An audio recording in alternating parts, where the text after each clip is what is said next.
જય જિનેન્દ્ર.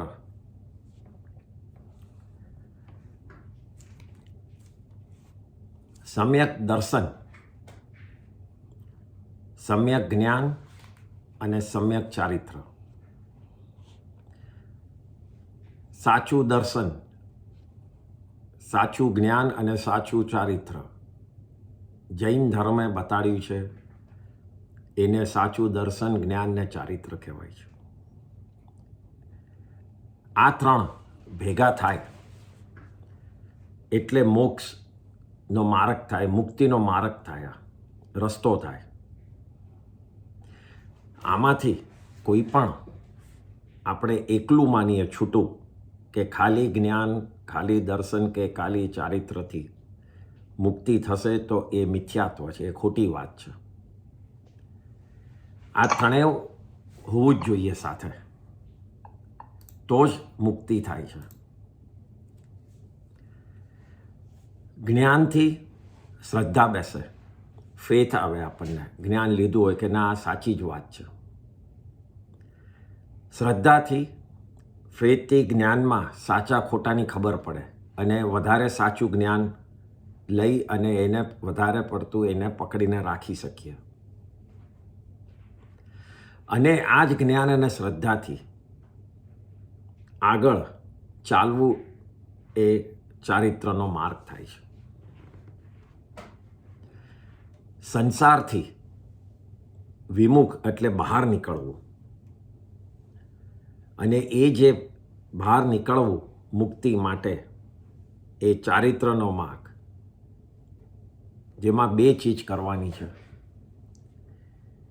એક છે જૂના નવા કર્મોને અટકાવવાના. કર્મની થિયરીમાં બે જ ચીજ છે, એક નવાને અટકાવો અને જૂનાને કાપો. બસ આના ઉપર આખી કર્મની થિયરી બેઝ છે. નવાને અટકાવવા એ સંયમ કહેવાય છે અને જૂનાને કાપવા એ નિર્જરા કહેવાય છે. અને આ બંને ચારિત્રના પ્રકારમાં આવી જાય. નવા અટકે ને જૂના કપાય એટલે મોક્ષ થાય. બેલેન્સ ઝીરો થાય એટલે મોક્ષ. આ જૂના કાપવાને વધારે જો ડિટેલમાં સમજવું હોય કે કઈ રીતે થાય તો એનું નામ છે તપ. આ એક જ એવું નિર્જરા નામનું તત્વ છે, એટલે ફંડામેન્ટલ ટ્રુથ છે, જે કાયમ રહેવાનું છે. એ કર્મ પૂરા કરી શકે એના માટેનું છે, અને એનો જે રસ્તો છે એ તપ. આપણે જોયા તપના બે પ્રકાર, બાહ્ય અને આભ્યંતર. બંનેના છ પ્રકાર જોયા. લાસ્ટ ટાઈમ આપણે બાહ્ય તપના 6 પ્રકાર પૂરા કર્યા અને સમજ્યા. શરીર ઉપરથી મોહ ઉતારવા અને હું આ શરીર નથી તેને બરાબર મગજમાં ઉતારી લેવા માટેનું આ તપ છે.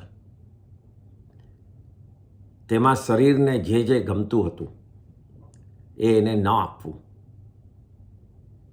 અને તેની જોડે શરીરને જે બી કષ્ટ મળે, અગવડ પડે, એના ઉપર ધ્યાન પણ ન રાખવું, આપણને ફીલ પણ થવા ન દેવું. એ જ બાહ્ય તપનો ગોલ છે, એમ છે.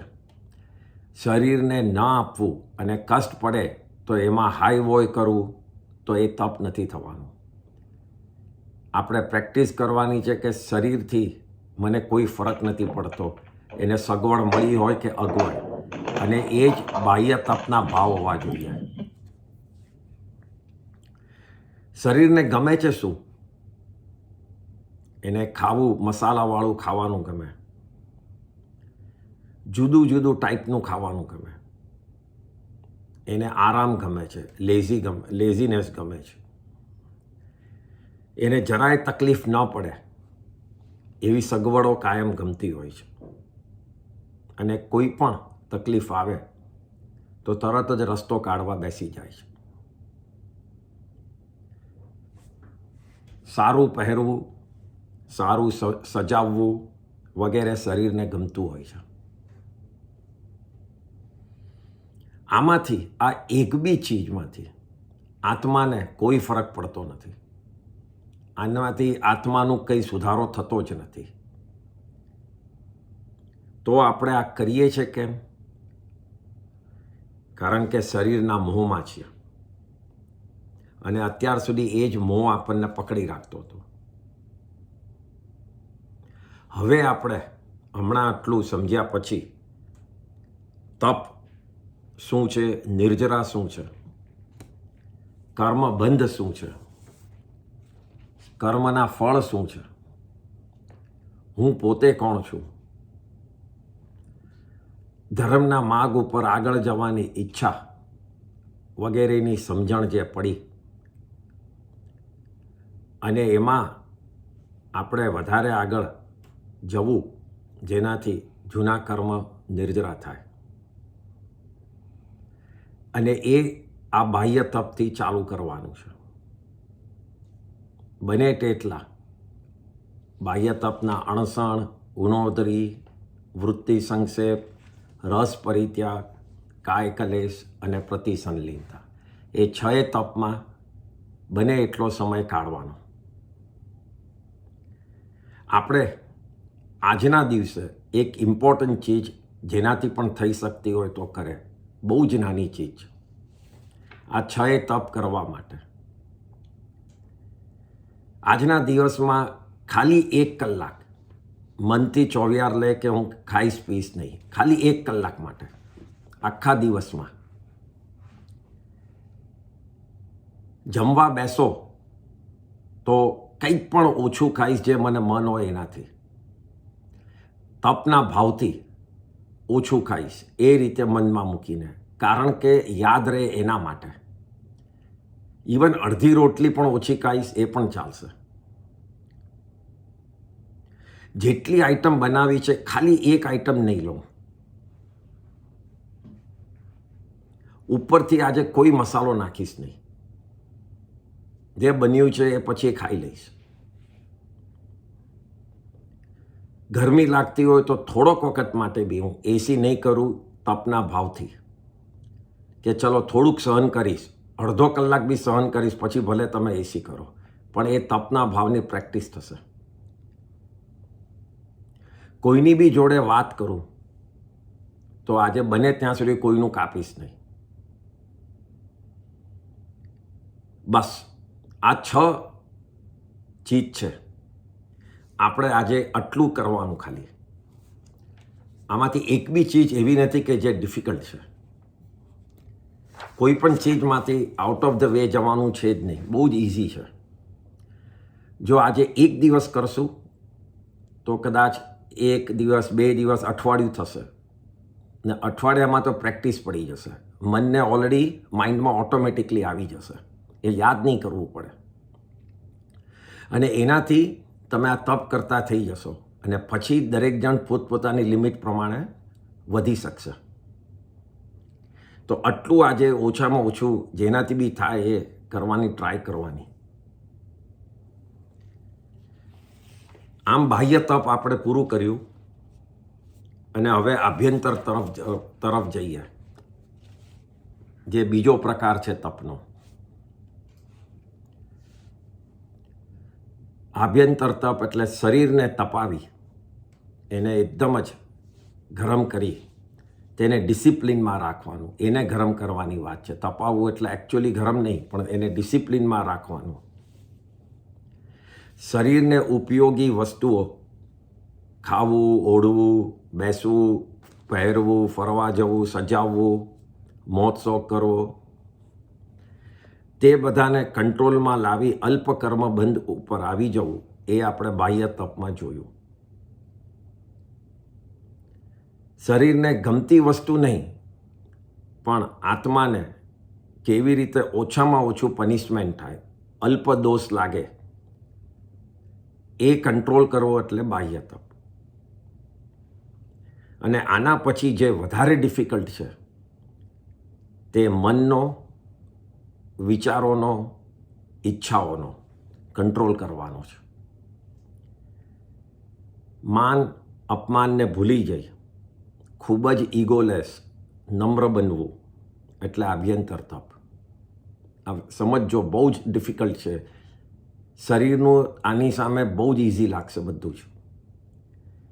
પોતાની ભૂલોનો સ્વીકાર કરવો તે આભ્યંતર તપ. મિસ્ટેક્સનો એક્સેપ્ટન્સ કરવું એ આભ્યંતર તપ. ભાવોની શુદ્ધિ રાખવી, સરળતા રાખવી એ આભ્યંતર તપ. દરેક આત્મા સમાન છે, હું ઊંચ નીચનો ફરક નહીં કરું એવું મનમાં રાખવું એ આભ્યંતર તપ. કાયા ઉપરનો ટોટલ મનથી ત્યાગ તે આભ્યંતર તપ. કાયાનો ત્યાગ તો કર્યો, શરીરને કષ્ટ, પણ મન હજી એમાં જ પડ્યું હોય તો એ તપ નથી થવાનું. એટલે મનથી ત્યાગ કરવો એ આભ્યંતર તપ. ધર્મનું ચિંતન, કોન્સન્ટ્રેશન ખાલી રિલિજન ઉપર માઇન્ડથી, વધારે ને વધારે મન અને ભાવની શુદ્ધિ એટલે આભ્યંતર તપ. આમ શરીરની શુદ્ધિ, પછી મનની શુદ્ધિ, પછી મનની શુદ્ધિ, પછી ભાવોની શુદ્ધિ આવે, પછી ધર્મનું ચિંતન થઈ શકે, કારણ કે પછી ઓટોમેટિકલી મન ધર્મના ચિંતનમાં જાય. શરીરની શુદ્ધિ, પછી મનની શુદ્ધિ, પછી આપણા અંદરના ભાવોની શુદ્ધિ, એમ કરતાં કરતાં અંદર જઈએ છીએ. પછી ધર્મની ચિંતન, પછી શરીરને ત્યાગ કરવાની ક્રિયા છેલ્લે. એ બધાને આભ્યંતર તપ કહેવાય છે. આભ્યંતર તપનો એન્ડ છે મોક્ષ. આભ્યંતર તપનું એન્ડ છે જે કેવળી ભગવાન બી કરતા હોય છે. તપ નથી કરતા, પણ એ જ પોઝિશનમાં એ જ રીતે આવતા હોય છે કે જેમાં એ તપ થઈ જાય છે. કેવળીને તપ નથી કરવું પડતું, પણ આપણે લોકોએ અત્યારના એને તપ તરીકે લેવાનું છે. એ લોકો નેચરલી લઈ લેતા હોય છે. એટલે જ્યારે છેલ્લું તપની વાત કરશું ત્યારે એ સમજશું. પણ આભ્યંતર તપનો એન્ડ ઇઝ મુક્તિ. એટલે આ રીતે જે તપ બહારથી દેખાય નહીં, પણ અંદર આત્માને ખૂબ જ સ્ટ્રોંગ કરતું હોય, મજબૂત કરતું હોય, અને મન અને બુદ્ધિને ખૂબ જ કંટ્રોલમાં લઈ આવનારું હોય, એ આભ્યંતર તપ. તો આ આભ્યંતર તપની ડેફિનેશન થઈ. હવે આભ્યંતર તપમાં સૌથી પહેલું તપ એ પ્રાયશ્ચિત લઈએ. આ પ્રાયશ્ચિત શબ્દ બે શબ્દનો યોગ છે, બે શબ્દ ભેગા કરેલા છે. પ્રાય વત્તા ચિત્ત. પ્રાયોનો અર્થ છે પાપ, અને ચિત્તનો અર્થ છે મનથી એ પાપની વિશુદ્ધિ કરવી. એટલે કે પાપને દૂર કરી આત્માને શુદ્ધ કરવું. એક મિનિટ. એટલે કે પાપને દૂર, એક મિનિટ,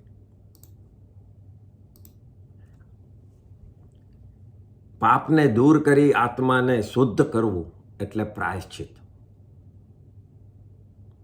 જે ક્રિયાથી આપણી અપરાધની શુદ્ધિ થાય તે પ્રાયશ્ચિત. પ્રાયશ્ચિત પાપની વિશુદ્ધિ એટલે કે ક્લીન કરવા, અને દોષોની શુદ્ધિ એટલે મિસ્ટેક્સને પણ ક્લીન કરવા. જે ક્રિયા કરવામાં આવે છે એટલે પ્રાયશ્ચિત. જીવનમાં, લાઈફમાં કેટલાય પાપો, અપરાધો આપણે કરીએ છીએ, વેર ઝેર કરીએ છીએ. એ વેર ઝેર અપરાધો કોઈને યાદ નથી કરતા. આપણે એ બધું જ ભૂલી જઈએ તો એ માનવ કોઈ દાડો માનવતા પામતો નથી. મિસ્ટેક્સને યાદ રાખવી કે આ મિસ્ટેક્સ મેં કરી છે, that is the real human being. એના વગર એ ખાલી માણસ તરીકે એક સ્વરૂપ જ છે, અંદરથી માનવ નથી.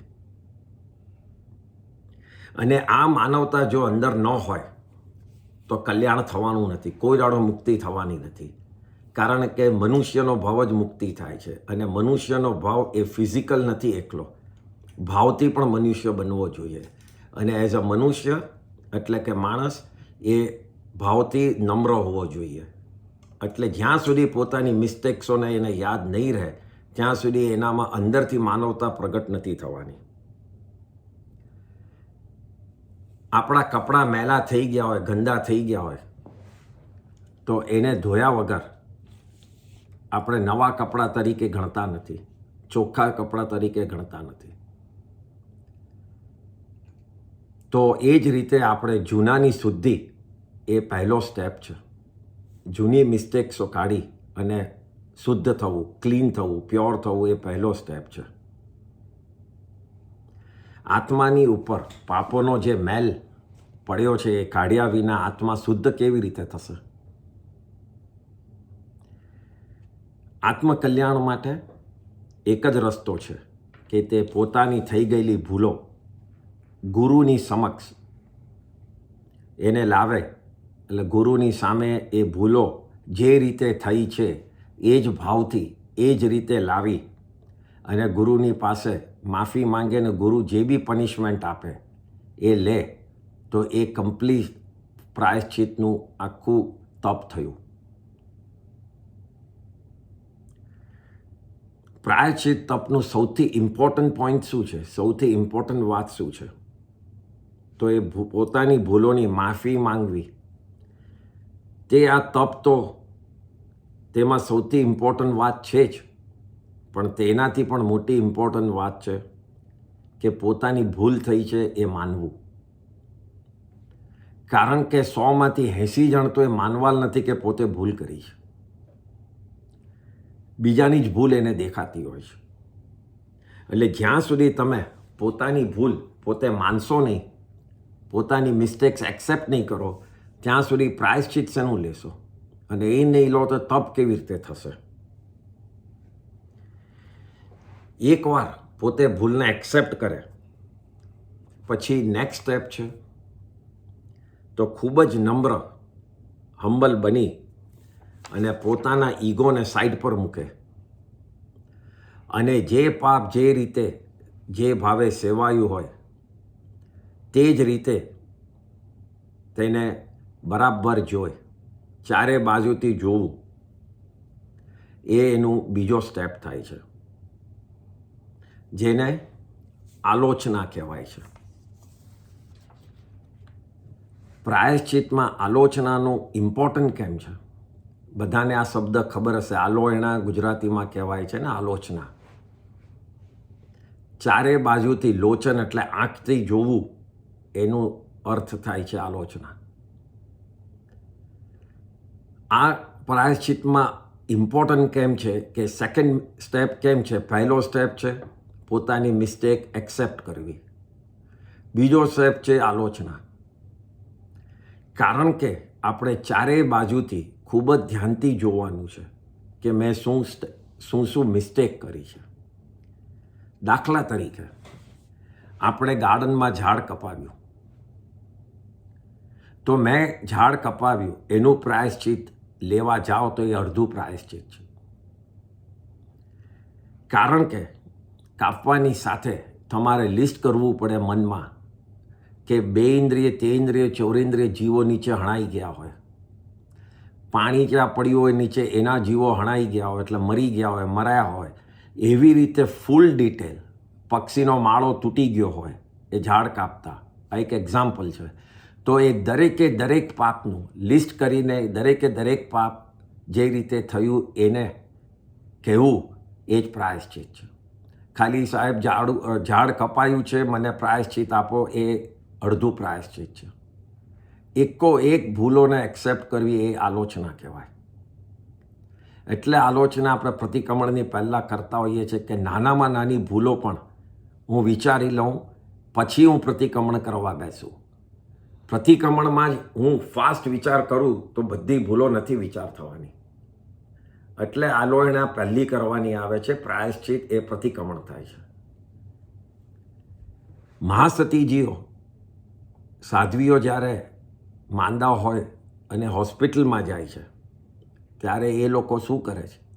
તો એક નળીઓ એ લોકોને બ્લડની ને બધું ચડાવતા હોય તો દરેકે દરેકનું લિસ્ટ કરે છે.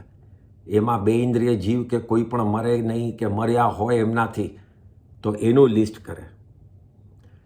ડૉક્ટર એમને તપાસે તો કેટલી વાર અડ્યા એનું લિસ્ટ કરે. ડૉક્ટરે એના પછી તપાસે પછી હાથ ધોયા હોય તો કાચા પાણીથી એમના નિમિત્તથી હાથ ધોયું એ એમનું લિસ્ટ કરે. આ બધાનો દોષ એમને લાગતો હોય એટલે એક ચીજ લિસ્ટ કરે અને પછી ગુરુ પાસે પ્રાયશ્ચિત લે. તો આટલું ઇમ્પોર્ટન્ટ પ્રાયશ્ચિત ને આટલું ડિટેલ છે કારણ કે ફિઝિકલ પ્રાયશ્ચિત સેકન્ડરી છે. ભાવોથી પ્રાયશ્ચિત લેવાનું છે અને ભાવોથી કોઈ પણ ભૂલ રહી ન જવી જોઈએ. એ આ તપમાં આવે છે. તમે જો વચ્ચે કોઈ ખાઈ જાઓ શબ્દ પોતાને યાદ હોય ને એ બોલો નહીં તો એ પ્રાયશ્ચિત અડધું રહી જશે. મોટા પાપની જોડે નાના નાના પાપનો એડ કરવું એ આલોચનામાં આવે છે સેકન્ડ સ્ટેપ. પછી એ બધા પાપોનું ગુરુ પાસે જે કહ્યું અને એમનું જે પનિશમેન્ટ તમને આપે, દાખલા તરીકે 1 ઉપવાસ કરવો, 3 ઉપવાસ કરવા, કાં તો 10 સમાયિક કરવા, જે બી જેને જે પ્રમાણે તાકાત હોય એ પ્રમાણે એ જે તમને પનિશમેન્ટ આપે એ પ્રાયશ્ચિત નામનું ત્રીજું તપ થયું. એટલે પહેલું દોષ અને ભૂલોને માનવી, સેલ્ફ એક્સેપ્ટન્સ. બીજું એને ચારે બાજુથી જોઈ અને એનું બરાબર લિસ્ટ કરવું અને ત્રીજું ગુરુની સામે પ્રગટ કરવું. તો આ રીતે 3 સ્ટેપમાં પ્રાયશ્ચિત થાય છે. આમ આ તપ 3 સ્ટેપમાં છે.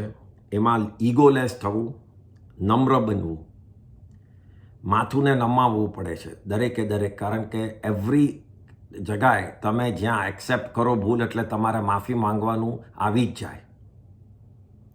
અને પોતાના મનને જુદું કરી સાઈડ પર મૂકી અને આત્મા માટેનો વિચાર કરો. આ બધું આ તપમાં આવે છે.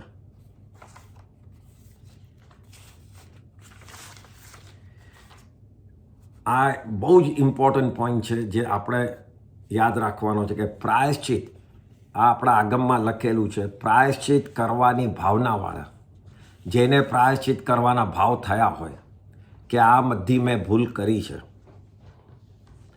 અને આલોચના શાસ્ત્રમાં બતાડ્યું છે, એક આલોચના શાસ્ત્ર બન્યું છે, એમાં બતાડ્યું છે કે પ્રાયશ્ચિત કરવાની ભાવનાવાળા પોતે ગુરુ ભગવંત પાસે પ્રાયશ્ચિત કરવા અને પનિશમેન્ટ લેવા પગ ઉપાડે છે અને રસ્તામાં જ એમને એટેક આવીને આયુષ્ય પૂરું થઈ જાય તો પણ એમના ભાવ આલોચના અને પ્રાયશ્ચિતમાં હતા એટલે એમનું પ્રાયશ્ચિત થઈ ગયું ગણાય અને એમને સદગતિ જ મળે. એટલે એકલું પ્રાયશ્ચિત લીધું ફિઝિકલી એ નહીં, પણ ભાવવાળાનું પણ જો વચ્ચે મૃત્યુ થઈ જાય તો એમનું એ પ્રાયશ્ચિત ગણાય છે. એટલું બધું આનું મહત્વ છે, ઇમ્પોર્ટન્સ છે. ગુરુ, સવાલ એ આવે છે કે ગુરુ ન હોય તો કેવી રીતે લેવું? ગુરુ ન હોય તો પોતે લખીને રાખવું. એટલે ભાવથી તો તમે તમારે એક્સેપ્ટન્સ કરી કાઢ્યું. સ્ટેપ 1 તો થઈ ગયું. સ્ટેપ 2 પણ થઈ ગયું કે તમે બરાબર એક બી મિસ્ટેક છોડી નથી, એટલે આલોચના એ થઈ ગઈ. હવે જ્યારે બી કશેક બી આપણને જે ગુરુ ઉપર વધારે પેલું હોય, વિશ્વાસ હોય કે મારે આ પ્રાઇવેટમાં બેસીને એમને ભૂલો કહેવી છે, એ જ્યારે બી એવો અવસર, એવો ટાઈમ મળે કોઈ સાધુ કે સાધ્વી, તો તમે એ કરી શકો છો. એમ ન થતું હોય તો કોઈ શ્રાવક ઉપર વિશ્વાસ હોય તો એને કહે, એ શ્રાવક તમને ગુરુ પાસથી તમને એનું પ્રાયશ્ચિત લાવી આપે અને એ પ્રમાણે તમે કરો તો એ રીતે પણ પ્રાયશ્ચિત થઈ શકે છે. અને જો એમ પણ ન હોય તો પછી રાહ જોવાની કે જ્યાં સુધી ન મળે ત્યાં સુધી એટલીસ્ટ ભાવથી તો મિસ્ટેક્સ એક્સેપ્ટ કરી જ છે, એટલે ત્યાં સુધી કરવું. પણ બને ત્યાં સુધી પ્રાયશ્ચિત લઈ લેવું. તો આ રીતે પહેલું તપ, પ્રાયશ્ચિત તપ આમ થાય છે. એટલે આલોચના અને પ્રતિક્રમણ એ બંને આ તપમાં આવી જાય છે. હવે બીજું તપ, એ બીજા નંબરનું આભ્યંતર તપ છે વિનય તપ. વી અને નય એ બે શબ્દનો બનેલો વિનય શબ્દ છે. વી એટલે વિશેષ, એક્સ્ટ્રા ઓર્ડિનરી, અને નય એટલે લઈ જાય છે. એટલે સોલના તરફ આપણને લઈ જાય છે વધારે, કારણ કે અત્યાર સુધી આપણે સોલ તરફ ગયા જ નહોતા. તો વિનય એ સોલ તરફ લઈ જાય છે, સોલને બેસ્ટ બનાવે છે, એટલે એ વિનય નામ છે. ધર્મનું મૂળ વિનય છે. જૈન ધર્મનું મૂળ રૂટ વિનય છે. એ આખો ધર્મ એના પર બેઝ છે. આ વિનય 8 કર્મને ઢીલા પાડી દે છે, એકદમ જ કસાયોને ઢીલા પાડી દે છે. વિનય એ ગુણ છે. બીજા બધા તપ છે, ગુણોમાંથી એક વિનય જ છે કે જેને તપમાં ગણ્યું છે. આ તપ ખૂબ જ ડિફિકલ્ટ છે આગળના ફિઝિકલ તપો કરતાં, કારણ કે વિનય કોને આવે? જેને ચારે કસાયો જીત્યા હોય એ ટાઈમે આવે. કસાય મગજમાં હોય તો કોઈ દાડો વિનય થાય નહીં, નમ્ર બની ન શકો. ક્રોધ આવ્યો હોય તો તમે સામેવાળાનો રિસ્પેક્ટ કેવી રીતે કરશો? માન તો વિનયનો ઓપોઝિટ છે. એરોગન્સ એટલે તો વિનયનું ઓપોઝિટ વર્ડ છે. તો એક સાથે માન અને વિનય એક સાથે રહી જ ન શકે. માયામાં વિનય કરશો પણ એ દેખાવ ન કરશો, એ કપટ ન કરશો, એ રિયાલિટીમાં નહીં કરો. એને જ માયા કહેવાય છે. અને લોભ એટલે પરિગ્રહમાં એટલી લાલસા હોય છે કે જ્યાં જરૂર હોય ત્યાં વિનય, નહીતર એની સામે ન જોવું. આમ એક બી કસાયમાં વિનય ગુણ રહેતો નથી. સૌથી પહેલા વિનય ગુણ માટે ઈગોને નાશ કરવાનો છે. વિનયનો સિમ્પલ ઇંગ્લિશ વર્ડ છે રિસ્પેક્ટ. રિસ્પેક્ટ ખાલી માણસોનો જ નથી કરવાનો. રિસ્પેક્ટ એક ચીજનો, જીવ, અજીવ, એનિમલ્સ, તિર્યંચ બધાનો જ કરવાનો છે. એ respect should be part of our life. એ કોન્સ્ટન્ટલી મારે રિસ્પેક્ટ કરવાનું છે, એવી રીતે ગોખવાનું હોય જ નહીં. ઓટોમેટિકલી આ તપ કરવાથી થઈ જ જાય કે હવે મારો સ્વભાવ જ એ કરી કાઢવો છે. નાના જીવો, એકેન્દ્રિયથી પંચેન્દ્રિય જીવોનો રિસ્પેક્ટ કરો.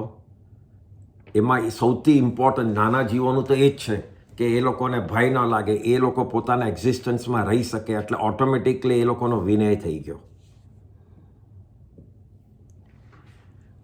આ વિનયના ગુણને પ્રગટ કરવા, બહાર લાવવા માટે 3 વસ્તુઓની જરૂર છે.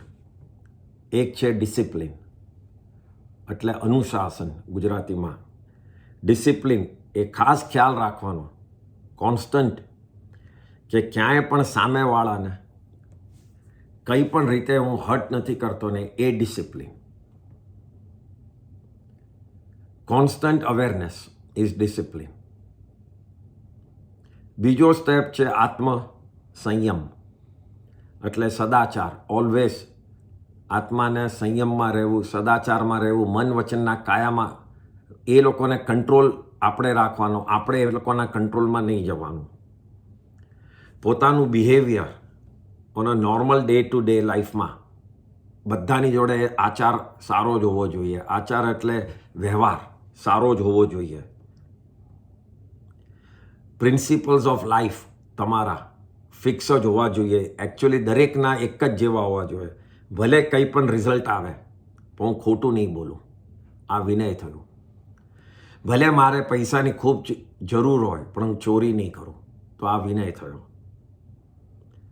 તો આવી રીતે આત્માને સંયમમાં રાખવું, આપણો વ્યવહાર સદા સારો રાખવો, એ સેકન્ડ સ્ટેપ છે વિનયનો. ત્રીજો સ્ટેપ છે હમ્બલનેસ, નમ્રતા. ખૂબ જ નમ્ર રહેવું. નમ્રતાને પોતાના સ્વભાવમાં લાવવા માટે ખાસ કરીને કર્મની થિયરીને યાદ કરવી. એમાં શું આવે તો જ્યારે પણ કોઈ તમારી જોડે જેમ તેમ બોલે, ગાળો બોલે, તો એ વખતે વિચારો કે મને ક્યાં વાગે છે, મને કોઈ ચીજ લાગતી જ નથી. એ બોલે છે તો મારા કર્મ કપાઈ રહ્યા છે. એ કર્મની થિયરી. જ્યારે પણ કોઈ તમારું અશુભ કરતું હોય એ આપણે મનથી શુભમાં લેવાનું, કારણ કે મારા એટલા કર્મ કપાઈ રહ્યા છે, એ મને હેલ્પ કરે છે કાપવામાં, તો એ માણસ મારા માટે વધારે ઇમ્પોર્ટન્ટ છે. કોઈ તમારા હેપીનેસ, તમને મજા મોજ મજા કરવા લઈ જતો હોય તો એ વખતે વિચારવું કે આ મારા શુભ કર્મ પૂરા કરી આપે છે. કર્મની થિયરી આખી અલગ છે. આપણે વ્યવહારમાં એમ સમજીએ છીએ કે જે ખરાબ કરે એ ખરાબ ને સારું કરે એ સારો. કર્મની થિયરીનાથી ઉલટી ચાલે છે. જો આપણે બહુ જ ડીપલી અંદર વિચારીએ તો કર્મ આપણે જ કાપવાના છે. તો કાપવા માટે કોઈક ને કોઈક નિમિત્ત મળે. એમાં જે ખરાબ કર્મ કાપી આપે એ સારો કે આપણા સારા શુભ કર્મ કાપી આપે એ સારો. તો આ જો એકદમ ડીપ થિંકિંગ કરશું તો આપણને કોઈના ઉપર બી ગુસ્સો નહીં આવે. જે બી ખરાબ કર્મ બી કાપી આપે છે એના પણ થેન્કફુલ થઈશું. તો આ રીતે આપણને જે બી આપણું બગાડે તો એ વખતે યાદ કરવાનું કે આ નિમિત્ત જ છે, બગાડનાર એ મારા પાસ્ટના કર્મો છે. તો કર્મની થિયરીને યાદ કરશો તો તમે કાયમ નમ્ર અને ઇગોલેસ રહી શકશો અને કસાયોથી દૂર રહીને સ્વભાવ શાંત જ રહેશે. આ એક એકચ્યુઅલી જેમ કોઈ યોગા કરતા હોય ને કેવી રીતે શ્વાસની ને બધી પ્રેક્ટિસ કરતા હોય એવી રીતે એકચ્યુઅલી આ પણ પ્રેક્ટિસ કરવાની છે. વન્સ આ પ્રેક્ટિસમાં આવી જાય પછી તમે જુઓ મહિનામાં સ્વભાવમાં ચેન્જ આવી જશે. તરત જ મગજમાં આવશે કે મારે ગુસ્સો નથી કરવો. એટલે આ પ્રેક્ટિસ કરવાની છે. થિયરીમાં લખીને રાખશું તો કોઈ દાડો નહીં થાય, પણ એકચ્યુઅલી પ્રેક્ટિસ કરશો તો થઈ જ જશે 100%. એટલે આ 3 વસ્તુની જરૂરિયાત છે વિનયમાં. એ ડિસિપ્લિન, સદાચાર એટલે ગુડ બિહેવિયર અને નમ્રતા, ઇગોલેસ રહેવું. આ ત્રણેયને આપણે પ્રેક્ટિસથી જીતી શકીએ છીએ.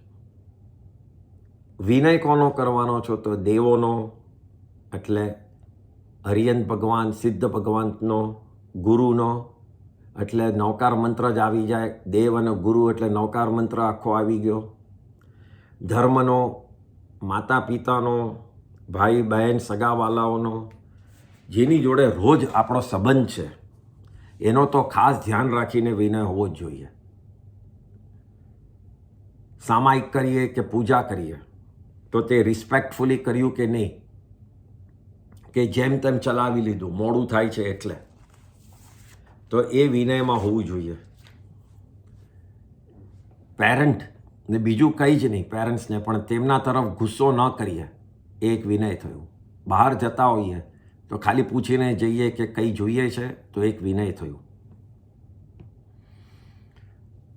આપણે જો આવી રીતે નમ્ર રહીએ, ઓલવેઝ આજુબાજુની સ્થિતિનો ખ્યાલ, અવેરનેસ રાખીએ તો તમે આખો દિવસ વિનય તપ કરી રહ્યા છો એ પાક્કું છે.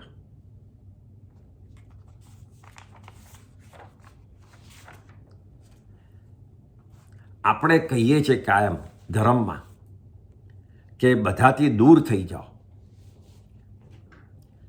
સંબંધોને તોડો, ફેમિલીને છોડો, ફ્રેન્ડને છોડો, આત્મામાં જ લીન થઈ જાઓ, સંસારને છોડી દો. આ બધું આપણે રોજ ધર્મમાં સાંભળ્યું અને બધી જ જગાએ we end up with the same thing કે આ બધું છોડો. પણ આ બધું સાચું તો છે, સંસારમાં રહ્યા છે આપણે, હજી સાધુ સાધ્વી તો નથી થયા. તો આપણે શું છોડવાનું છે? આપણે સંસાર, ફેમિલી, સંબંધો, સંબંધીઓ, ફ્રેન્ડ એ બધાની સામે આપણે છોડવાનું શું છે? તો આપણે છોડવાનો છે એ લોકોનો મોહ, એ લોકો તરફનું એટ્રેક્શન. આપણે એ લોકો તરફનો વિનય નથી છોડવાનો કે તું મારી નજીક નહીં આવ એમ કરીને વિનય નથી તોડવાનો. નજીક આવ્યો હોય તો બી મોહ નથી રાખવાનો, પણ વિનય તો રાખવાનો જ છે. સંસાર નકામો છે, કચરો છે, ગંદો છે, એમ કહેવાને બદલે સંસારમાં રચ્યા પચ્યા રહેવા જેવું નથી, એ કર્મબંધ કરાવે એવું છે. આત્મામાં લીન થવામાં રોકાય એવો છે આ સંસાર. તેના તરફનો મોહ દૂર કરવાનો, આવો સંસારનો પણ વિનય કરવાનો છે. ગમે તેમ બોલવાનો નથી કે ગંદો છે, નકામો છે, એ રીતે. ફાઇનલી તો આપણે બી આ સંસારમાં જ જન્મેલા છીએ અને આ સંસારમાં જ રહીએ છીએ. તીર્થંકરો પણ આ સંસારમાં જ જન્મ્યા હતા. એ લોકો કોઈ દાડો એમ નથી કીધું કે સંસાર ગંદો છે, કારણ કે એ શબ્દો વાપરે તો એ કસાય થયો તો એમને પણ કર્મ બંધ થાત. એટલે વિનય તપ એટલું માઇન્યુટ છે, એટલું ક્લિયર છે કે છોડવાની ચીજને પણ વિનય કરવાનો છે, સારી રીતે બોલીને વિનય કરવાનો છે. એટલે આમાં એટલું બધું ધ્યાન રાખવાનું છે, કારણ કે આ આત્માનો ગુણ છે અને આત્માના ગુણમાં એક બી મિસ્ટેક હોય જ નહીં, એકદમ ક્લિયર જ હોય છે. આપણે રોજ સાંભળીએ છીએ કે સર્વ જીવો સમાન છે, સરખા છે. એમ કહેવાનું કારણ શું છે? ખાલી સમજણ માટે નથી, પણ દરેક જીવનો સરખો વિનય કરવાનો છે, નાનો હોય કે મોટો. નહીતર દરેક જીવો સરખા છે એ નોલેજમાં જ રહી જશે. આત્મસિદ્ધિ શ્રીમદજીએ જે લખેલી છે એમાં 19મી કડી છે, જે વાંચતા હોય રોજ એ જોજો આજે. એ કહે છે, જે સદગુરુ ઉપદેશથી, કડીમાં એમ કહે છે, જે સદગુરુ ઉપદેશથી પામ્યો કેવળ જ્ઞાન, ગુરુ રહ્યા છદ્મસ્ત પણ વિનય કરે ભગવાન. આ વિનય ઉપરની કડી છે. શું કહેવા માંગે છે? મને એવા ગુરુ મળ્યા, જે ગુરુએ ધર્મનો માર્ગ બતાડ્યો. ધર્મના માર્ગ ઉપર, ચારિત્રના માર્ગ ઉપર હું આગળ જતો મારા બધા કર્મો કપાવી અને મને કેવળ જ્ઞાન થઈ ગયું. ગુરુ હજી છદ્મસ્ત શબ્દનો અર્થ છે કે હજી જેને કેવળ જ્ઞાન ન થયું હોય એ જીવો. તમે હું આપણે બધા છદ્મસ્ત કહેવાઈએ અને જેને કેવળ જ્ઞાન થઈ ગયું હોય એ કેવળી કહેવાય. તો અહીંયા કહેવા શું માંગે છે? તો અહીંયા શ્રીમદજી કહેવા માંગે છે કે મને કેવળ જ્ઞાન, શિષ્યને કેવળ જ્ઞાન થઈ ગયું, ગુરુ હજી છદ્મસ્ત જ છે, હજી કેવળ જ્ઞાન થયું નથી, પણ કેવળી પણ એમનો વિનય કરે છે. કારણ કે ગુરુ હતા તો હું કેવળ જ્ઞાન પામ્યો, એમને બતાડેલા માર્ગ ઉપર ચાલીને. તો કેવળી થયા પછી, જે કેવળી એટલે બહુ ઉપરની પોઝિશન કરે કહેવાય, તો બી એ ગુરુનો વિનય કરે છે. આ વિનય ગુણ કહેવાય કે પોતે હવે ઉપર ચડી ગયા એટલે હવે મારે ગુરુને પણ ગુરુ તરીકે નહીં માનવા. એ વિનયનો ઓપોઝિટ થાય છે. એટલે આ કડીમાં એમ જ કહે છે કે ભલે હું કેવળ જ્ઞાન થઈ ગયો, પણ હું ગુરુનો વિનય નહીં છોડું. આટલું બધું વિનયનું ઇમ્પોર્ટન્સ છે. કોઈ દાડો કોઈનો બી વિનય નહીં છોડો, ને જેનો આપણા પર ઉપકાર હોય એનો તો કોઈ સવાલ જ નથી. વિનય શીખવાનું નથી, વિનય રાખવાનું છે. કારણ કે એ ગુણ છે, ઓટોમેટિકલી અંદરથી બહાર આવે. અમુક ચીજો સમજો કે તપ કરતા હોય એ શીખવાનું છે કે કેવી રીતે અણસણ તપ કરું, કેવી રીતે હું ઉણોદરી તપ કરું. પણ વિનયમાં શીખવાનું નથી, વિનય રાખવાનો છે. એ આત્માનો ગુણ છે, એટલે અંદરથી જ ફીલ કરીને એને બહાર લાવવાનો છે. ભગવતી સૂત્ર આપણું આગમ છે 5મું. એમાં વિનયના 7 પ્રકાર બતાડ્યા છે. જ્ઞાનનો વિનય, દર્શનનો વિનય, ચારિત્રનો વિનય, મનનો વિનય, વચનનો વિનય, કાયનો વિનય અને લોકોપચારનો વિનય. એમ 7 પ્રકાર ભગવતી સૂત્રમાં બતાવ્યા છે. એમાં જ્ઞાનનો વિનય આપણે જોઈએ તો આત્માનો એક ગુણ છે જ્ઞાન, પણ તેને બહાર લાવવા માટે આપણે ઘણીવાર બહારથી હેલ્પ લેવી પડે છે. બહારથી આપણે જ્ઞાન લૈયા કરીએ છીએ, જે વ્યવહારથી કહીએ છીએ કે લઉં છું, પણ એકચ્યુઅલી અંદરથી બહાર કાઢવા માટે આપણે લઈએ છીએ. તો એવા જ્ઞાનનો આપણે વિનય કરવાનો છે. તો જ્ઞાનનો વિનય કેવી રીતે થાય? તો એમાં પહેલું કે પુસ્તકોનું ધ્યાન રાખવું, બુક્સનું ગમે ત્યાં ફેંકવાની. બીજું, જે ટેબલ ઉપર પુસ્તક પડ્યું હોય, કોઈ પણ અક્ષરવાળું બુક પડી હોય, એ ટેબલ ઉપર પગ મૂકીને બેસવું નહીં. ત્યાંથી કાઢવું. જો પગ મૂકીને ટીવી જોવું હોય તો ત્યાંથી એ ટેબલ ઉપરથી છાપવું કે પુસ્તક કે કોઈ પણ કાઢી દેવું. ત્રીજું, ઇમ્પોર્ટન્ટ વાંચવાનું લઈને બાથરૂમમાં ન જવું, એ અસાધના છે. ચાલતા ચાલતા તમે ઘણી જગ્યાએ જોયું હશે, સ્પેશિયલી એરપોર્ટને બધા ઉપર, કે નીચે એક્ઝિટ સાઇન ને બધું નીચે લખેલું હોય છે. તો બને તો જોઈને એ અક્ષર ઉપર નહીં ચાલવું, સાઈડમાંથી મૂવ થઈને ચાલી જવું. અક્ષર એટલે એ શ્રુત જ્ઞાન છે. કોઈ પણ અક્ષર હોય એ શ્રુત જ્ઞાન છે. અને શ્રુત જ્ઞાનનો વિનય કરવું. જ્યાં સુધી આપણને કેવળ જ્ઞાન નથી, આપણે ડિપેન્ડ એના ઉપર થઈએ છીએ, તો શ્રુત જ્ઞાન ઉપર, લખેલા જ્ઞાન ઉપર. આગમ એ શ્રુત જ્ઞાન છે, તો શ્રુત ઉપર લખ્યું તો એનો વિનય, એનો અસાધના ન થવી જોઈએ. તો એવી રીતે ચાલતા ચાલતા બી ધ્યાન રાખવાનું. જો જ્ઞાન ચડ્યું હોય તો એનું અભિમાન નહીં કરવાનું, એરોગન્ટ નહીં થઈ જવાનું કે મને જ્ઞાન બહુ ચડે છે અને બધા મને પૂછે છે. ઇન્ડિયામાં બહાર ફેરિયા પાસે ભેળ, સેન્ડવિચ બધું ખાવા જઈએ છે, તો ન્યૂઝપેપરમાં આપતા હોય તો એ નહીં કરવાનું. કારણ કે ન્યૂઝપેપરમાં લખેલું છે, દેટ મીન્સ એ પણ જ્ઞાન છે. એટલે એ રીતે પણ એના ઉપર લઈને ખાવું નહીં. તમારા ઘરે, કોઈના બી ઘરે આગમનો સેટ હોય, આગમ હોય, તો રોજ એના દર્શન કરવા. કારણ કે એમાં ભગવાનના દેશનાના દર્શન થઈ જાય છે. ભલે આપણે વાંચ્યા ન હોય, પણ એના દર્શન રોજ કરી લેવા. કારણ કે એ શ્રુત જ્ઞાનનો વિનય થાય છે. અને લાસ્ટ, કે તમને જ્યાંથી બી જ્ઞાન મળ્યું હોય,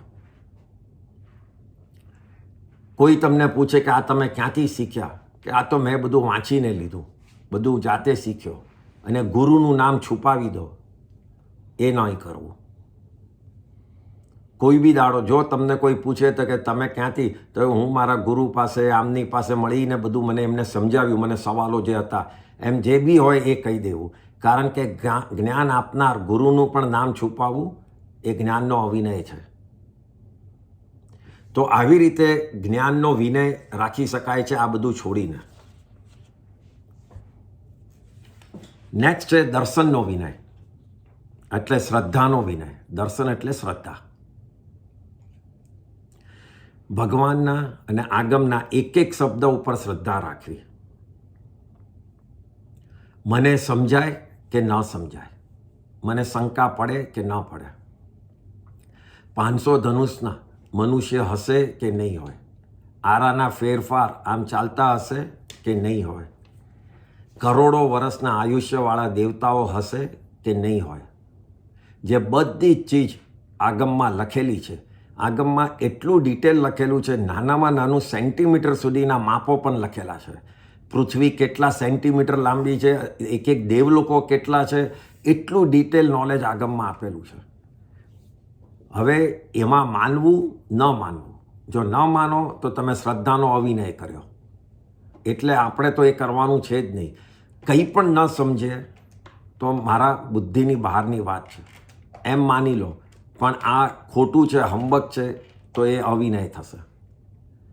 તો એ રીતે ભગવાનના એક એક શબ્દ આગમ ઉપર શ્રદ્ધા રાખવી એટલે દર્શનનો વિનય. કોઈ કંઈ પણ તમને કહે તમારા ડિફિકલ્ટ ટાઈમમાં કે આમ કર, તું અહીંયા જઈને માથું ટેકાવો, અહીંયા જા, રક્ષા પોટલી બાંધ, કોઈ માંદું હોય તો પથારીની પાછળ, આવા કંઈ પણ ઉપાયો આપે, એ બધો દર્શનનો અવિનય થયો. કોઈ ચીજ નહીં. જો તમે નવકાર મંત્રમાં માનતા હો અને કર્મની થિયરીમાં માનતા હો, તો કોઈ કોઈનું આયુષ્ય લઈ નહીં શકે, અને એનું આયુષ્ય જવાનું હશે તો કોઈ રોકી નહીં શકે. એ રીતે થિયરીમાં જો માનતા હો તો કોઈ આવા બધા ઉપચારો કરવાની જરૂર નથી. મેડિકલી તમે ટ્રાય કરો એ બરાબર છે, એમાં કોઈ દર્શનનો અવિનય નથી. પણ આવી તો મંત્ર તંત્ર ધાગા એ બધું કરો એ દર્શનનો અવિનય થયો, શ્રદ્ધાનો અવિનય થયો. એનો મિનિંગ કે જ્યારે દુઃખ પડ્યું ત્યારે તમે હલી ગયા. તો એ રીતે ન થવું જોઈએ. દુઃખ આવે છે ત્યારે બે ડિરેક્શનમાં લોકો જાય છે. એક કાં તો બહુ ધર્મમાં જાય છે, અને એક ટોટલી ધર્મથી બહાર નીકળી જાય છે કે મેં શું કર્યું તો આવું કે મને જ આ દુઃખ થયું. એકદમ શોર્ટ વિઝન થઈ જાય છે. જ્યાં સુધી દુઃખ નથી હોતું ત્યાં સુધી બધું યાદ રહે છે. પણ જેવું દુઃખ પડ્યું એટલે સીધા મનમાં વિચાર, મેં કંઈ ખરાબ નથી કર્યું. અરે ભાઈ, પાસ્ટમાં કરેલું એ કેમ ભૂલી જાય છે તું? આગલા ભાવોમાં કરેલું એ કેમ ભૂલી જાય છે? ને પછી એકદમ જ ધર્મની વિરુદ્ધ થઈ જાય છે. આવા ઘણા દાખલા જોયા છે કે એમના ધર્મ ઉપર નફરત થઈ જાય છે. તો આ બધો શ્રદ્ધાનો અવિનય થઈ ગયો. દુઃખ આવશે, હેપીનેસ આવશે, આવ્યા જ કરશે. કોઈ પણ ચીજ એવરી ડે એકલું દુઃખ કે એકલું સુખ મળશે જ નહીં. તમે ગમે ત્યારે 24 અવર્સમાં જોજો, તમને કશાકમાં હેપીનેસ હશે ને કશાકમાં સેડ પણ થશો જ. એટલે આ બંને આવ્યા જ કરશે. પણ એમાં હલી જવું એટલે એ શ્રદ્ધાનો અવિનય થશે. કોઈ હલી ગયું હોય તો એને સમજાવી કરીને પાછો લાઈન પર લાવો તો એ શ્રદ્ધાનો વિનય કહેવાય. ધીમે ધીમે એને સમજાવીને પાછો લાવી દેવો તો એ તમે શ્રદ્ધાનો વિનય તમે કર્યો ને એને પણ કરાવડાવ્યો. અને છેલ્લું છે કે કોઈ પણ ઇઝી રસ્તો બતાડે. જૈન ધર્મના બહુ જ સિમ્પલ રસ્તો છે જ્ઞાન, દર્શન, ચારિત્ર. ચારિત્ર કોને? તો ચારિત્ર નવકાર મંત્રને ચારિત્ર કહેવાય છે. એમાં આવેલા પદોને ચારિત્ર કહેવાય છે. દેવ અને ગુરુનું એક્સપ્લેનેશન આગમમાં બતાડ્યું જ છે. જે લોકોએ મન, વચન, કાયા કરવું, કરાવવું ને અનુમોદવું એ બધું છોડી દીધું છે, દરેક પ્રકારના પાપ છોડીને પચકાણ લીધા છે, એ ચારિત્ર કહેવાય. એનાથી અલગ કોઈ પણ રસ્તો બતાડે કે આમાં પણ ધર્મ છે, આમાં પણ ધર્મ છે, તો એ એકાંત ધર્મ થયો. અનેકાંત ધર્મ નહીં, એટલે કમ્પ્લીટ ધર્મ નહીં, એક સાઈડથી ધર્મ થયો. કોઈ કહે કે કંદમૂળ ખાવા, જો એમને કંદમૂળ પણ અટકાવી દીધું છે, પણ એ એક પર્ટિક્યુલર ધર્મ થયો. એનાથી આખો જૈન ધર્મ નથી આવતો. આખો જૈન ધર્મ તો જ્ઞાન, દર્શન ને ચારિત્રમાં જ આવે છે. એટલે એનાથી હલી નહીં જવું. ઇઝી સગવડીઓ રસ્તો લેવો નહીં. મને ફીલ ગુડ થાય છે એ રસ્તો લેવો નહીં. મને સમાયિકમાં કંટાળો આવતો, પણ આમને તો હવે એસી હોલમાં બેસીને ફાઇન વ્યાખ્યાન આપે છે. વ્યાખ્યાન ઇઝ નોટ ઇમ્પોર્ટન્ટ. વ્યાખ્યાન એક ને એક ચીજ જ બોલવાની આવે છે જુદા જુદા એંગલથી. સવાલ એ છે કે તમને ગમ્યું શું? તમને એસી વગર સમાયિક કરવાનું ગમ્યું કે એસીમાં બેસીને ફીલ ગુડ કરવાનું ગમ્યું? તો આ બધો શ્રદ્ધાનો વિનય થાય છે. તો આ રીતે દર્શનનો વિનય આવે છે. ત્રીજો છે ચારિત્રનો વિનય. સાધુ, સાધ્વી, શ્રાવક, શ્રાવિકા જેઓ ચારિત્રવાન છે એ લોકોનું ખૂબ જ રિસ્પેક્ટ કરવું. કારણ કે એ લોકો જે ચારિત્ર પાળે છે એ તમે જરાક બી ઇઝી નહીં સમજતા. આપણે એમાંથી કંઈ પણ કરવાનું હોય તો આપણે એમાંથી કેટલું પાળી શકશું એ વિચારજો. કે આ તો હવે ઠીક છે, આમથી આમ ચાલે છે, એ તો પહેલેથી જ આવી રીતે રહેલા છે એટલે એમને કંઈ વાંધો નથી, એવું નથી. મોટા ઘરના માણસો બી ઓવરનાઇટ છોડી અને એ જ કષ્ટ સહન કરતા હોય છે. તો આવી રીતે ચારિત્રનું રિસ્પેક્ટ રાખવાનું. આ સાધુ, સાધ્વી, શ્રાવક, શ્રાવિકા, તીર્થંકરના તીર્થનું. બીજું કે પોતે કોઈ પણ વ્રત લીધું હોય એનું બરાબર ધ્યાન રાખીને પાળવું. એમાં મિસ્ટેક્સો ન થાય એ. પહેલેથી બને તો નાનું તપ લેવું, મોટું તપ કરવાની જરૂર નથી. સમજો કે એક સમાયિક કરતો, 2 કરવાની ઈચ્છા હોય તો એક કરીને બીજું એડ કરાય. પણ 2 કરી અને પછી હવે ક્યારે પૂરું થશે, હવે ક્યારે પૂરું થશે એ મનમાં રટણ કર્યા કરીએ એના કરતાં એક થયું ને બીજું એડ કરો. પણ હું ભાવથી એડ કરું છું, હવે મારે છે હજી ટાઈમ, હું આરામથી કરી શકીશ. તો એ રીતે તમે ચારિત્રનો વિનય કરી શકશો. નહીતર તમને ચારિત્ર જાણે કે ખાવા આવે છે એવું થશે કે આ સાલું મેં ક્યાં લઈ લીધું.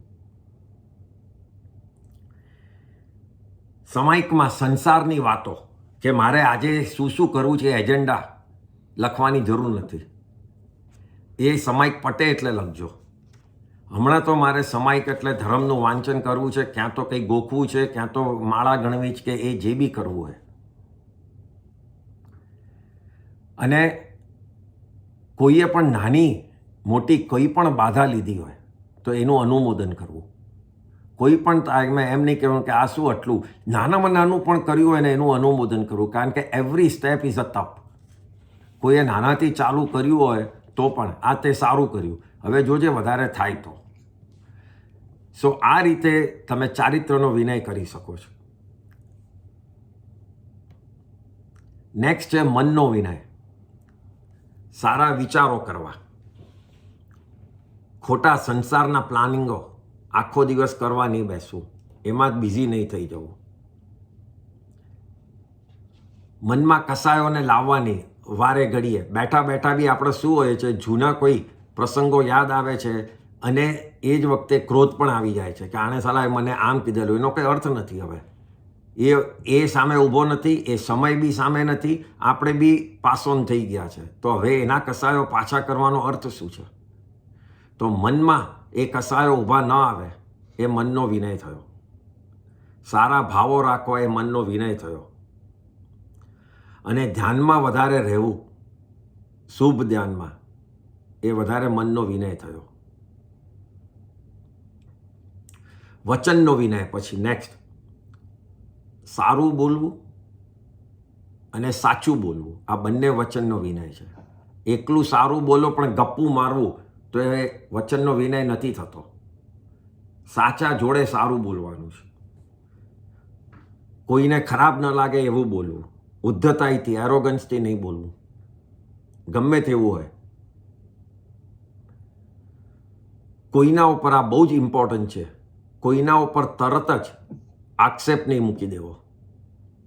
કે સમજો કે તમે ઘરે હોય ને તમારું પર્સ મળતું ન હોય તો તરત જ જે બી હોય એને કે આણે લઈ લીધું હશે, એને સીધું કે તને ખબર છે કદાચ તે લીધું છે, એવી તર કરીને કોઈ દાડો આક્ષેપ નહીં મૂકવો. જ્યાં સુધી તમે 100% શ્યોર ન હો ત્યાં સુધી નહીં મૂકો. કારણ કે એના જેટલા વધારે ચીકણા કર્મ કોઈ બંધાતા જ નથી. ધારો કે તમને પછીથી મળ્યું કે સોફાની નીચે પડ્યું હતું ભૂલમાંથી અને તમે ઓલરેડી પેલાને ચોર તરીકે કહી દીધો કે એવો હિન્ટ પણ કરી કાઢી, તો તમને એટલું મોટું પ્રાયશ્ચિત આવશે. એટલે 100% ન ખબર હોય ત્યાં સુધી કોઈને મૂકવું નહીં. અને ઓછા, સમજો કે પાકીટમાંથી પૈસા ઓછા બી થઈ ગયા હોય તો બી મિસ્ટેક આપણી જ છે કે આપણે સાચવીને નથી મૂક્યું. પણ જો તમને ખબર ન હોય કે એને નથી લીધું તો એ ડાઉટ પણ તમારે એના ઉપર મુકાય નહીં. હા, ખબર હોય તો એને તમે કહી શકો કે ભાઈ આ તે ભૂલ કરી છે, આ ખોટું છે. પણ ન હોય ત્યાં સુધી આક્ષેપ ન મૂકો, એ વચનનો વિનય છે. આવકાર બરાબર આપો. કોઈ પણ આવ્યું હોય, નાનું મોટું કોઈ પણ માણસ આવ્યું હોય એને આવકાર બરાબર આપો. મીન્સ આવો, કેમ છો, કેમ નહીં, એ રીતે બરાબર આપો, એ વચનનો વિનય. અનધર ઇમ્પોર્ટન્ટ થિંગ, કેટલું લાંબુ સૂત્ર કે સ્તોત્ર બોલો છો ઇમ્પોર્ટન્ટ નથી, પણ એક એક સૂત્ર ને એક એક સ્તોત્ર ચોખ્ખાઈથી બોલો. એક એક શબ્દ, આ પ્રાકૃત ભાષા છે ને એને ચોખ્ખાઈથી બોલવા જેવી છે. એ એમને બોલાય નહીં, આ દેવોની ભાષા છે એટલે એની અસાધના બહુ જ થાય. એટલે હું એકદમ ફાસ્ટ પૂછી સોના કરીને આમ ગણી કાઢું કે એકદમ ફાસ્ટ કંઈ પણ બોલી કાઢું. ઇવન આપણે જોયું છે 4 લોગસનો કાવસક 1 લોગસના સમયમાં લોકો બોલી જાય છે, એટલું ફાસ્ટ બોલી જતા હોય છે. Is no point. એના કરતાં એક જ બોલો, પણ એકદમ જ ચોખ્ખું, એક એક નામ જોડે, એક એક શબ્દ જોડે, એક એક ભગવાનના નામ જોડે બરાબર બોલો, તો એ વચનનો વિનય થયો. નહીતર તો બધું આપણે કામ પટાવો છે ને એવી રીતે જ કરીએ છીએ.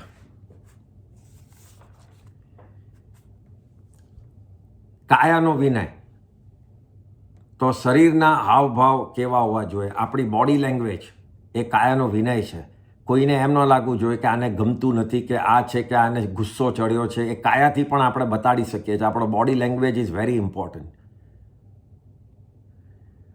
શરીરને ધર્મની ક્રિયામાં જ રાખવું, બને એટલું શરીરને ધર્મની ક્રિયામાં જ રાખવું, અને શણગારવામાં કોન્સ્ટન્ટ સમય નહીં બગાડો. તો આ કાયાનો વિનય આ રીતે થશે.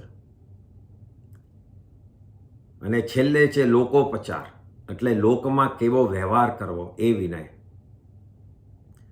મોટાઓનો વિનય, સાધારણ માણસોનો વિનય, એલ્ડરલીનો વિનય, સર્વન્ટનો વિનય, એ બધા જ વિનય. સર્વન્ટનો વિનયમાં કેવી રીતે એને ટાઈમસર ખાવાનું એને મળી જાય, કામ કરાવ્યા જ કરીએ. ઘણા જણ એમ કે એમને બેઠો છે, લાવ થોડા બાજરીના વડા વધારે કરાવડાવી દઉં, એટલે ગમે તે ટાઈમે ઉઠીને એને ચલો ભાઈ હવે તું આ કરવા બેસી જા. અરે પણ જરૂર ન હોય તો એને પણ શાંતિથી બેસવા દો, થાક ખાવા દો. એટલે આ બધો વિનયમાં આવે છે. અજીવનો પણ વિનય કરવાનો છે. જ્યાંથી જે ચીજ લીધી હોય ત્યાં પાછી મૂકી દેવી. વ્યવહારમાં પણ સમજો કે તમે કોઈના લગ્નમાં ગયા હોય ને બુફેની પ્લેટ લીધી હોય તો આપણું તો છે નહીં, એટલે ગમે તેટલું લીધું અને 80% હેઠું મૂકીને મૂકી દીધું, તો એ વિનય ન થયો. જેટલું જરૂર હોય એટલું લીધું, એ વિનય થયો. તો આ વ્યવહારનો વિનય થાય છે. એટલે આ રીતે એનિમલ્સનો વિવેર કરવાનો. રસ્તા પર આપણે તમે ગામડામાં ત્યાં જોશો તો બધા કૂતરાને લાકડીથી મારે કે કંઈ પણ કરે, તો એ અવિનય થયો. તો કોઈ પણ રીતે એનિમલ્સનો બી વિનય કરવાનો. 10 વૈકાલિક સૂત્રમાં ધર્મનું મૂળ વિનય છે એમ ચોખ્ખું પહેલાં કીધેલું છે. અને 12 તપમાં આ એક જ ગુણ છે આત્માનો, જેને મૂકેલું છે તપ તરીકે. તમે બીજા ગુણ જુઓ તો જુઓ, ક્ષમા એ આત્માનો ગુણ છે, સરળતા, નમ્રતા, ઉદારતા બધું આત્માના ગુણો છે. એકે તપમાં નથી, ખાલી વિનય તપમાં મૂક્યું છે. કારણ કે વિનયથી આ બધું જ આવી જાય છે.